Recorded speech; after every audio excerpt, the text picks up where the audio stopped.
I'm Cindy Furlow. I'm the oldest of Ron Blackmer's kids. I have a few memories I'd like to share with you. The first one I was 16 and I wanted to learn how to ride a motorcycle.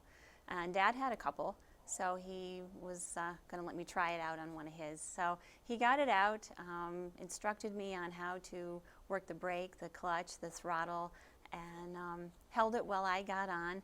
And I was going to just ride around in the backyard a little bit. Well, he worked next door, so he left, and I made several laps, but on one particular corner it kind of started to tip a little bit, and it was too heavy for me to hold, so I had to jump off and just kind of let it crash to the ground. Well, wasn't anything else I could do but go get Dad, so I went over. He come back over, he picked it up, he didn't seem at all concerned with the condition of the bike. He helped me get back on, and I started again. But of course, I repeated that several times throughout the afternoon. Each time, he would just come back, pick it up for me, help me get back on. He was extremely patient, and again, not at all concerned with the condition of his bike. So I can appreciated that very much. One of the other things I want to share with you is he had a salvage yard, which offered us some opportunities sometimes. And I was quite young, and we had a job that we were going to take the wheel covers off of all the cars out in the salvage yard. So he taught me how to drive a standard shift on the column so that we could drive around and do that. That was my sister and my job for a while, until we found some snakes, and that was the end of that. One of the other things we got to do is we would go trucking with Dad, as he called it, and we would go pick up cars for the yard, and he'd back up to them, and we'd get to run the controls that would tilt the bed of the truck up, and it'd slide it back, and he'd hook up the car, and then we'd get to run the controls to pull the car up on the bed or drag it, depending on the condition of the car. And that was kind of a cool thing. So we kind of had opportunities and to do some different things, and Dad took the time to show us how to do those things that most kids didn't get to do. The last thing I'd like to share with you is a story from State Line. All we kids were hanging around the pits one night after the races, and one of us said, well, let's go out and take a few laps around the track. Well, that sounded okay, and then there was a suggestion that, well, maybe we can take the car. I thought, well, no, I don't think probably, but it didn't hurt to ask. So of course we sent our youngest sister to go ask, and she came back and said, yeah, we're allowed. We thought, wow. Okay, so Dad had a pretty new Chevy Malibu at the time, and we went out and we took one of the furlough boys with us as well, and we're driving around, and we had an agreement we'd each take 2 laps, and then we'd stop and switch. And I was 14 at the time, if I remember right, and having a lot of fun. And then apparently Dad had asked, well, where's the kids?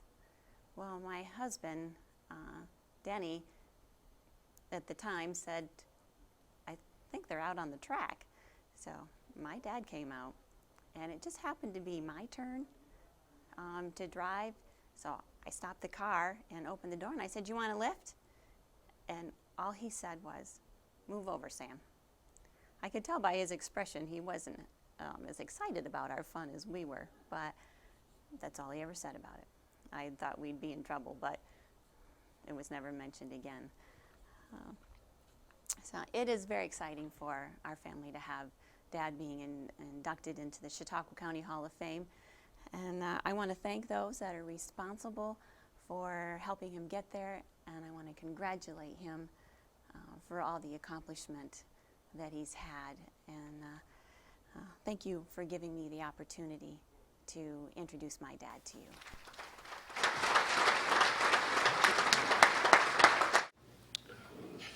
RJ, it's my honor to officially induct you into the Chautauqua Sports Hall of Fame. Here's your induction plaque, your ring, and a certificate from Assemblyman Andrew Goodell. I'm real honored to be up here with you today, RJ. Congratulations.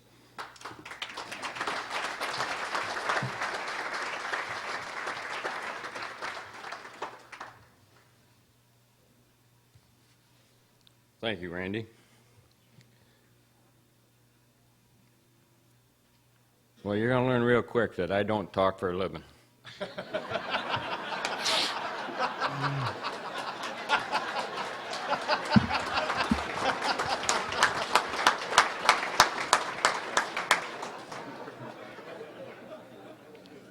I did not expect this many people at all, man. This is big. And I probably shouldn't be here. I feel like all these people are here professionals, and where'd I come in? But to start things, this building, I've been coming here for almost 50 years. I thought that would probably ease the nervousness. I joined here in '66 to this club, and I spent a lot of time in here with one of them glasses.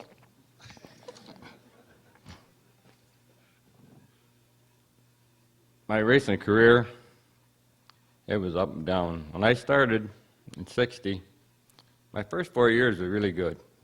I had my father-in-law. He understood everything there was to know about racing. And after 4 years, the fifth year, we had motor trouble, and he quit me. And he sold the car right at the track. He was so mad. But it wasn't nothing I did, but we pulled 3 weeks in a row. We pulled a timing chain. If you people know what a timing chain is, and a Chevy motor, you don't pull them in half. We broke 3 of them right in half 3 weeks in a row, and we didn't know what was causing it. So that's it. So after that, I had a little trouble because he knew it all. He told me what to do, and it was a big mess. And one long after that, his daughter split too. So then my track record off the track isn't very good, and the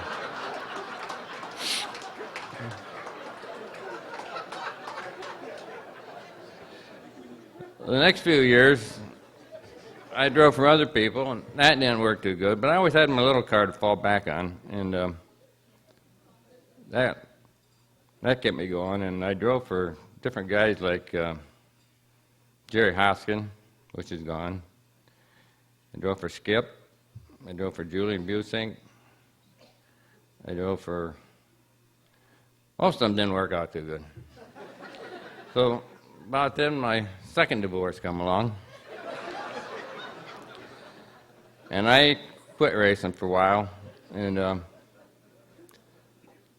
but every year since '65, we always go to Daytona. And you go down there, and you go to them small tracks, and you get all gunned up, man.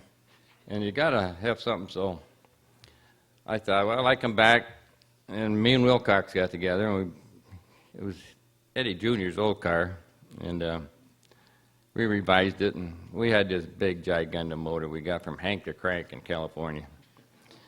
And it was late getting here in the truck. We almost missed a race. Then we got kicked out of the race anyway because we had coil springs in a Camaro, and Leonard didn't like that. But he should have let us run it because it blowed up first goddamn night. And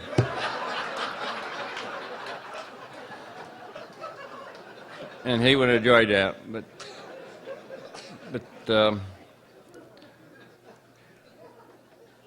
then we go to Florida again after I quit again, and you get gunned up again. And I come home, and I got 2 weeks to build a car, and that was Skip's fault. Down there we went to a movie, and in this movie this guy kept saying, like, a man's got to do what a man's got to do. And so Skip, every time he turned around, he hollered that at me. And of course I come home, and I got Tony White, and he could build chassis pretty quick, and we put a car together.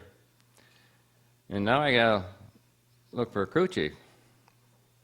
Well, Cale, he worked on my cars for years. So I got him for crew chief, but it wasn't fair to call him crew chief because we didn't have a crew. It was just me and my chief. We'll call him Chief. And it was in '77, and we didn't do too bad. I don't really remember, but in '78 we won everything in both tracks and the circuit, and then I quit. And only thing I drove since then is a school bus. And but I feel bad because I didn't race longer. But about 5 years ago, I was up at the track, and I seen this guy leaning up against the fence, and it was Richie Litz. And me and him started late models in Erie the very same night that Erie's opened. I think it was in '62, I think. And me and Richie were always good friends. We never had a problem. And so I asked him, I says, Richie, how old are you? And he says, 67. And I couldn't believe he's still racing. And here I quit when I was 37. I could have raced another 30 years probably, but I had a business, and I don't know, I quit. But one thing I will remember, back in them days, a lot of Saturday nights, we only had 14 cars when I started. And me and Frank had 3 of them. And it was a lot of fun. Of course, Sammy was there. He's the older guy. I was the youngest guy. Everybody else was old like Sammy. John Seeley and Fuddy Floyd and his brother, Frank Liffner, Squirt, Chuck Piazza, and Tom Dell come in a year or 2 later. Because them guys are all old. And look at Sammy there. He's 83. He's still coming. I hope I can be. I'll tell you what, when I went to Warren, I did this in '02 or '00. It's 13 years ago. And I was supposed to have a speech. And when I got up there to say what I was going to say, the guy said everything I was going to say. So I might as well throw it away. So that's why I didn't prepare nothing tonight, because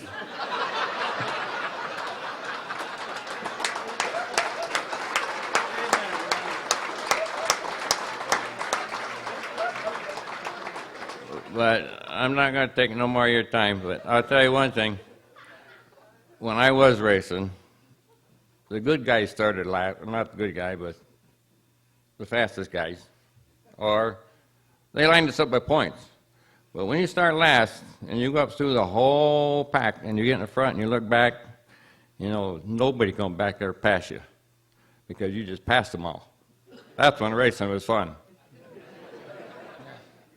And I want to thank Randy and his crew I didn't realize it was going to be like this. I really didn't. And he had done a wonderful job, him and Craig Peterson and where's Randy Sweeney? He's out there somewhere. Down there at the Hall of Fame. You got to go down and see it. And one thing you got to look at, you won't miss it, because Skip Furlow left a trophy down there. It's as tall as I am. I couldn't believe it. I think I'd have kept that one. But I'm really proud to be here, and most people don't get this chance, but I hope you prepare yourself better than I did. Thank you. Good job, man.